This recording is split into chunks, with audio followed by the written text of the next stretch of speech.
Hey sis, this is a great question. It's something I'm actually working through, and I really wanted to take my time, so I wrote some notes because, well, you'll see. Let me just get into it. So, self-concept tips in relationships to break cycles that you no longer find to be desirable. The first thing is accountability for how you show up. Take accountability for how you show up, which it sounds like you already have. You recognize that you have a pattern that you don't like anymore. That's great. The thing I would recommend is that you don't blame or shame yourself or anybody that you've dated. Have no judgment, because we all are operating out of programs. We all have limiting beliefs in some degrees. We all are group thinking our way into concepts of dating in society that aren't necessarily good. Some of the concepts that are out there are pretty toxic, and they're critical and judgmental. So let's just be honest and aware of that. Next is being aware of who you think you are or who you have been in romantic relationships. We all have dynamics with people in our lives. And if we're honest, we are very different in our platonic relationships and friendships than we are in our romantic relationships. You have to be honest about the stories you've been telling about who you are from your experiences. For example, if you have certain insecurities around being abandoned or not being shown up for, you got to be honest about that. You don't always have to go back to your childhood. I really don't believe in that whole... I just feel like some of that stuff you learn in therapy will keep you in therapy for forever, because it's teaching you that you're broken and there's something to be fixed. And I'm going to get to that next shortly. But figure out who you've been or who you think you are in romantic relationships and write it in a journal, because it's going to show you a lot. Once you've been honest with yourself about who you think you are or who you've been in romantic relationships, decide what no longer works for you. You need to figure out what you prefer instead. And you can look at other relationships in terms of what inspires you for examples of how you choose to show up moving forward. But you do need to make a decision that, okay, if something no longer works for you, what are you going to replace it with instead? And I caution you not to compare yourself to other people, but just look to other couples that may be inspiring for you to, just draw inspiration from. Because at the end of the day, you got to be you. You got to be your authentic self, and you have to do you. And you can't really, you got to copy the right cat, but you got to copy them in your own authentic way. Hope that makes sense. And next, and the most important thing to note out of all the information on the net or anything you can scour the planet for, including therapy, including coaches, this is the main thing you need to know. You are not broken. Therefore, there is nothing that needs to be fixed. I'm going to say that again. You are not broken. Therefore, there is nothing to fix. You are whole and complete now, and all you need to do is claim that. I say that because, yes, you may have had some limiting beliefs. Yes, you may have been feeding into the program that you realize now no longer serves you, but that's okay. It doesn't mean you're broken. It just means you were unaware. And now that you're aware, awareness is the key, you can do something about it. So no, you're not broken. And no, you don't need to be fixed. And the same for the other people that you've dated. That's why I tell you, be mindful not to judge. In the same way that you can give yourself grace to see yourself in a higher light, I challenge you to do the same for other people. Just like you've been operating out of an unconscious state, playing out programs that you know don't work for you.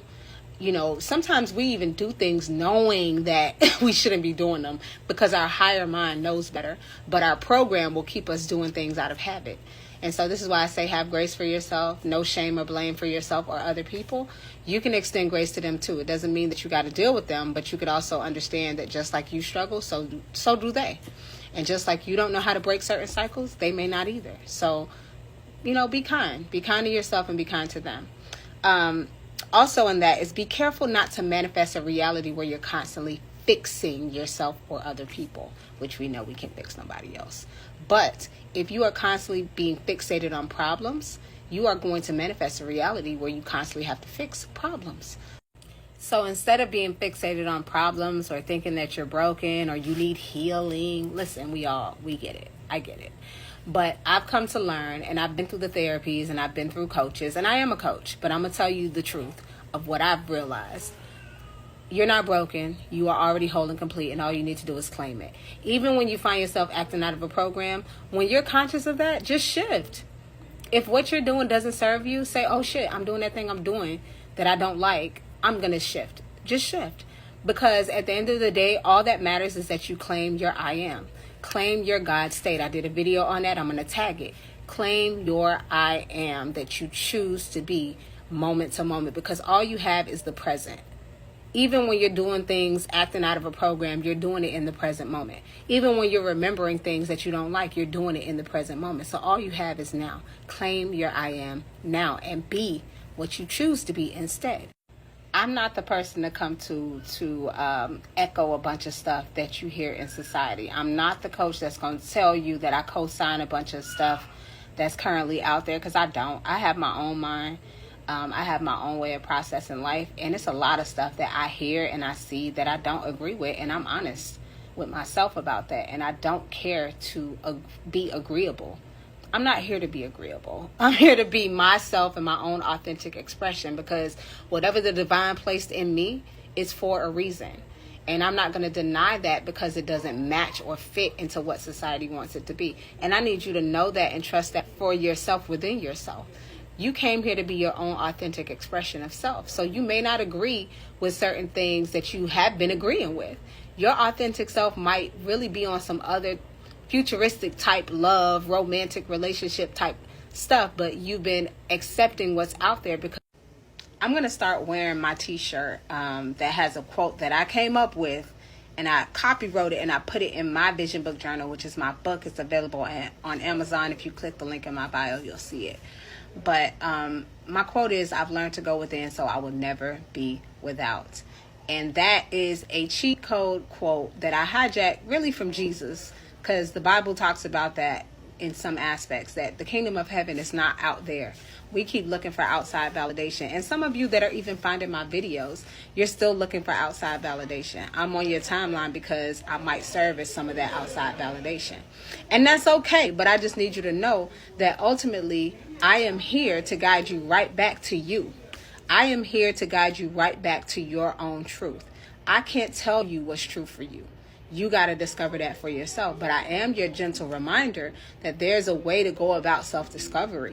Ultimately, anything that you're consuming, whether it be from your therapist, whether it be from a life coach, a manifestation coach, whatever it is, if they're not guiding you back to yourself, if they are telling you you're going to need them for life, if they're telling you you can't get what you desire unless you buy my book or do this thing or do this, they're keeping you in a cycle.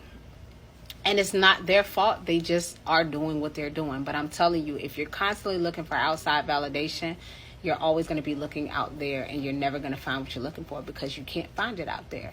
The kingdom of heaven is within you.